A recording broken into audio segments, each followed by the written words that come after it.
प्रिय साथियों, जय माता दी। आप सभी को पंच दिवसीय पर्व दीपावली की बहुत बहुत शुभकामनाएं। मित्रों, हम आप प्रतिवर्ष कार्तिक माह की अमावस्या को दीपावली का पर्व मनाते हैं और ये पर्व धनतेरस से प्रारंभ होता है।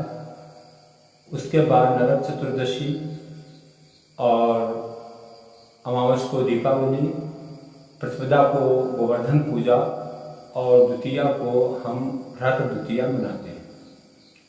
तो मित्रों, प्रतिवर्ष दीपावली को हम अपने परिवार की सुख समृद्धि के लिए, धन संपन्नता प्राप्त करने के लिए माता लक्ष्मी का पूजन करते हैं और साथ में विघ्न विनाशक भगवान गणपति और देवताओं के धनाध्यक्ष कुबेर महाराज जी का भी पूजन करते हैं। लेकिन पूजन करने के बाद भी हमें ऐसा लगता है कि हमारे कारोबार में वृद्धि नहीं हो रही, हमें धन का लाभ नहीं हो रहा, अर्थात माता लक्ष्मी की कृपा प्राप्त नहीं हो रही है। तो इस वीडियो के माध्यम से हम आप लोगों को एक ऐसा छोटा और सरल उपाय बताने का प्रयास कर रहे हैं जो हमारा खुद का अनुभव किया हुआ है। इसे अगर आप पूरी श्रद्धा और विश्वास के साथ करते हैं तो निश्चित ही आपको माता लक्ष्मी का आशीर्वाद प्राप्त होगा और आपके धन कोष में वृद्धि होगी, परिवार में सुख संपन्नता आएगी। मित्रों, इसके लिए करना क्या है कि हम आप माता लक्ष्मी, गणपति भगवान, कुबेर महाराज, इन सब की प्रतिमाएं प्रतिवर्ष लेते हैं। तो मिट्टी की प्रतिमा, आप नई प्रतिमा जो है वो लाएं घर पे और प्रतिमा के साथ में एक विशेष चीज है श्री यंत्र। तो मित्रों, श्री यंत्र अवश्य लाएं। श्री यंत्र दो प्रकार का होता है। एक तो प्लेटेड होता है, जो प्लेट पर समतल ढंग से बना हुआ होता है, और एक होता है पिरामिड के आकार। पिरामिड के आकार का श्री यंत्र चांदी का भी आपको मिलेगा, स्फटिक का भी मिलेगा। आप श्री यंत्र अवश्य लाएं।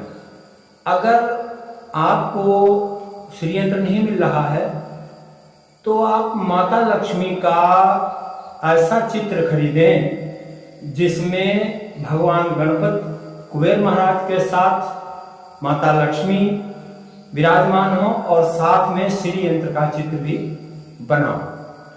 तो ये ला करके आप अपने घर में रख लें। दीपावली इस वर्ष 12 नवंबर को दिन रविवार होगा और 12 नवंबर को मनाई जाएगी। इसके लिए 3 मुहूर्त हैं। प्रथम मुहूर्त तो दिन में होगा।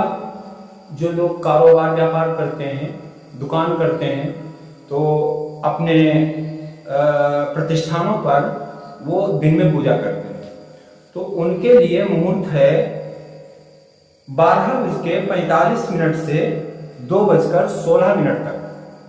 ये बहुत सुंदर मुहूर्त है। आप लोग अपने प्रतिष्ठानों में पूजा कर सकते हैं।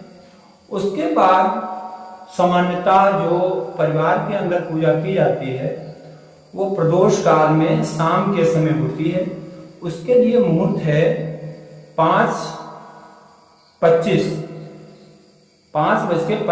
पे मुहूर्त प्रारंभ होगा और 7:20 तक मुहूर्त जो है वो रहेगा। तो आप इन मुहूर्तों में पूजा करें। कुछ लोग जो तांत्रिक सिद्धियां करते हैं या तंत्र साधना करते हैं, उनके लिए महानिशा पूजन का मुहूर्त भी होता है और वो मुहूर्त है रात्रि में 11:50 से 2 बजे तक महानिशा पूजन का मुहूर्त दिया हुआ है। तो मित्रों, ये तो मुहूर्त की बात हो गई। अब हम बात करते हैं पूजा की। हमने आपको बताया कि आप श्री यंत्र लाएं। अब आपको करना क्या है कि शाम को स्नान वगैरह करके आप शुद्ध वस्त्र पहने और एक चौकी ले लें इतनी बड़ी, जिसपे माता की प्रतिमाएं वगैरह विधिवत आ जाए। उस पे लाल वस्त्र बिछा दीजिए आसन की जगह और माता लक्ष्मी का पूजन करने के लिए सारी प्रतिमाएं वहां स्थापित कर दें।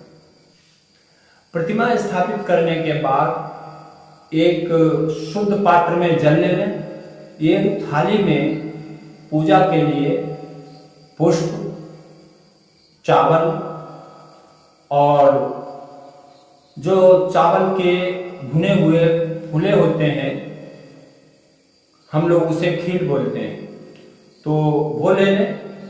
कुछ मिष्ठान्न ले लें, मौसमी फल ले लें। ये सारी सामग्री लेकर धूप बत्ती कलावा ये सारा कुछ आप व्यवस्थित करके रख लें। और पूजा के प्रारंभ में आप थोड़ा जल लेकर अपने ऊपर छिड़क लें, पवित्रीकरण कर लें। उसके बाद दाहिने हाथ पर थोड़ा जल और अक्षत पुष्प लेकर माता लक्ष्मी की पूजा का आप संकल्प करें। संकल्प अगर संस्कृत नहीं आती है तो आप अपने मन में श्रद्धा पूर्वक माता लक्ष्मी से कहें कि हे माँ, हम आपकी पूजा करना चाहते हैं और आप हमारी पूजा स्वीकार करें, हमें आशीर्वाद दें। ये मन में कहने के बाद आप वो जल पृथ्वी पर छोड़ दें और दोबारा हाथ में पुष्प लेकर आप माता लक्ष्मी का आवाहन करें, अर्थात मन में कहें कि हे माँ, आप भगवान गणपति और कुबेर महाराज के साथ आओ, यहाँ विराजमान हो, हम आपकी पूजा करना चाहते हैं। इस प्रकार कहकर वो पुष्प जो है आसन पर छोड़ दीजिए। उसके बाद आप सबसे पहले गणेश भगवान का पूजन करें। पूजन विधि का क्रम है, सबसे पहले आप जल चढ़ाएं 3 बार। उसके बाद में आप वस्त्र पहनाएं। अगर वस्त्र नहीं है तो वस्त्र की जगह आप मौली का धागा भी चढ़ा सकते हैं। अगर उपलब्ध हो तो गणपति भगवान को ये गोपवीत आप पहनाएं। उसके बाद केसर, कुमकुम, चंदन, सिंदूर इन चीजों से आप गणपति भगवान का तिलक बंधन करें। इसी प्रकार धूप बत्ती देकर आप मिष्ठान्न का भोग लगाएं, फल चढ़ाएं और दीपक दिखाएं। पूजा प्रारंभ करने से पहले ही आप 2 दीपक जलाकर रख लें, एक घी का और एक तेल का। तेल का दीपक माता लक्ष्मी की साइड में रखें और घी का दीपक आप गणपति भगवान की तरफ रखें। इसी विधि से आप गणपति भगवान की पूजा करें। उसके बाद आप माता लक्ष्मी की पूजा करें, फिर कुबेर का पूजन करें। माता लक्ष्मी का पूजन करने के पहले आप श्री यंत्र को कच्चे दूध से धो लें। उसके बाद गंगा जल आदि से उसे साफ करें और गुलाब के फूल बिछा करके उसके ऊपर उसको स्थापित कर लें। और जिस प्रकार हमने गणपति पूजन का विधान बताया है, उसी प्रकार आप श्री यंत्र का पूजन करें और केसर, हल्दी मिला करके तिलक करें। पूजन करने के बाद आपको एक जो विशेष कार्य करना है वो है श्री सूक्त का पाठ। जब आप भली प्रकार पूजा संपन्न कर लें तो हाथ में अक्षत और पुष्प लेकर आप श्री सूक्त के मंत्रों का पाठ करें। श्री सूक्त का पाठ करने के बाद आप आरती दिखाएं।